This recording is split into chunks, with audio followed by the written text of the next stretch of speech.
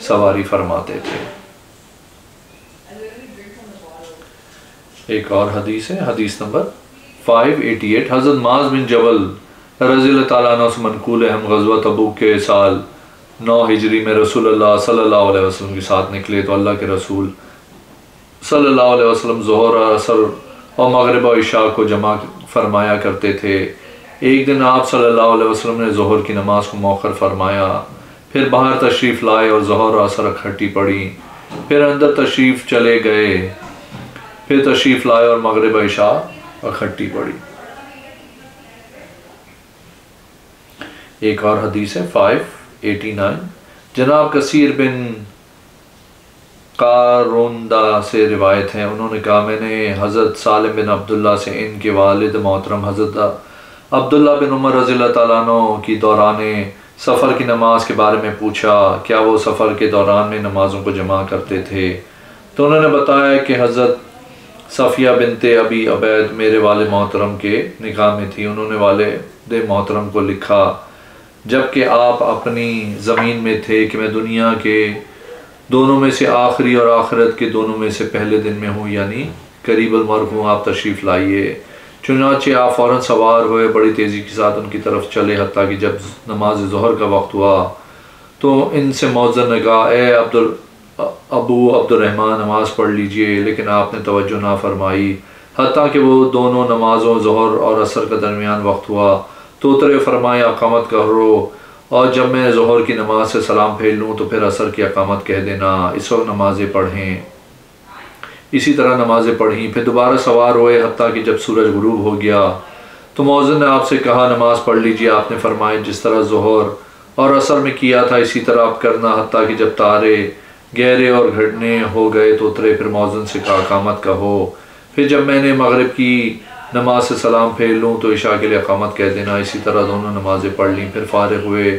تو ہماری طرف متوجہ ہوئے اور کہا رسول اللہ صلی اللہ علیہ وسلم نے فرمایا ہے جب تم میں سے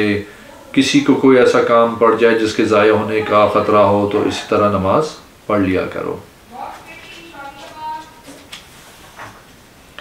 ایک اور حدیث ہے، حدیث نمبر 590، حضرت ابن عباس رضی اللہ تعالیٰ عنہ بیان کرتے ہیں میں نے نبی صلی اللہ علیہ وسلم کے ساتھ مدینہ منورہ میں 8 رکعتیں اکٹھی اور 7 رکعتیں اکٹھی پڑھی، آپ نے ظہر کو مؤخر کیا اور عصر کو جلدی پڑھا، اس طرح مغرب کو مؤخر کیا اور عشاء کو جلدی پڑھا۔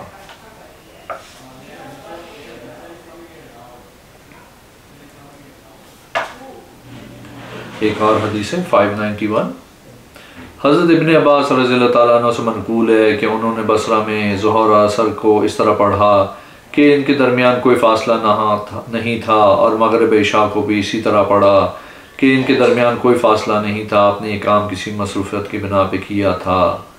نیز انہوں نے فرمایا میں نے رسول اللہ صلی اللہ علیہ وسلم کے ساتھ مدینہ منورہ میں ظہر اور عصر کی 8 رکعتیں پڑھیں اور ان کے درمیان کوئی فاصلہ نہ تھا۔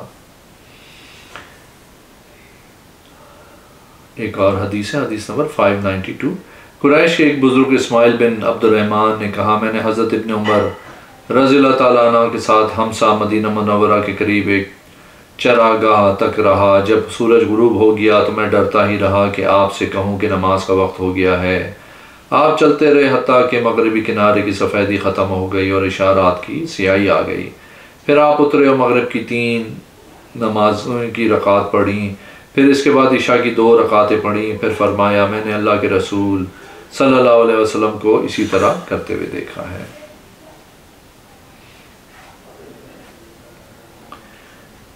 ایک اور حدیث ہے 593، حضرت ابن عمر رضی اللہ تعالیٰ عنہ بیان کرتے ہیں میں نے رسول اللہ صلی اللہ علیہ وسلم کو دیکھا جب آپ صلی اللہ علیہ وسلم کو سفر میں چلنے کی جلدی ہوتی تو مغرب کی نماز کو مؤخر کرتے حتیٰ کہ اسے اور عشاء کی نماز کو اکٹھا پڑھ لیتے۔